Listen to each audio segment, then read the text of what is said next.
The Religious Rehabilitation Group is marking its 20th anniversary with the launch of a TikTok account, and that's to counter radical ideologies on social media. Speaking at the group's annual retreat, Deputy Prime Minister Lawrence Wong says that it's important that counter-extremism methods evolve with the times, especially with young people increasingly being targeted by terrorist groups. The organisation has successfully counselled over 100 people detained for terrorism-related activities. Lauren Ong with more.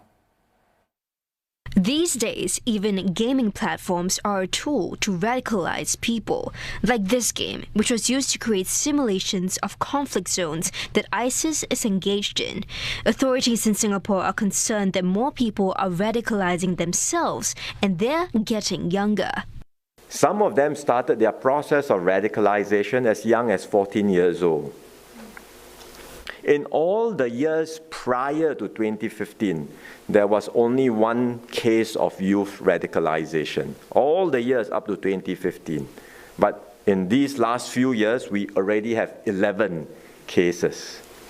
So it's a sharp increase, and it is a very worrying trend. The TikTok account launched today will directly counter the radical ideology youth may encounter online. While it mainly targets extremist Islamic narratives, the Religious Rehabilitation Group says there is a need to explore how to combat other emerging threats. The threats that we are facing today includes the emerging ones like exclusivism, fanaticism, anti-religious sentiments, hatred, hate ideology, racism, Islamophobia, xenophobia, and many others, right? So if we fail to deal with these emerging threats, we will continue to witness violence and acts of terrorism.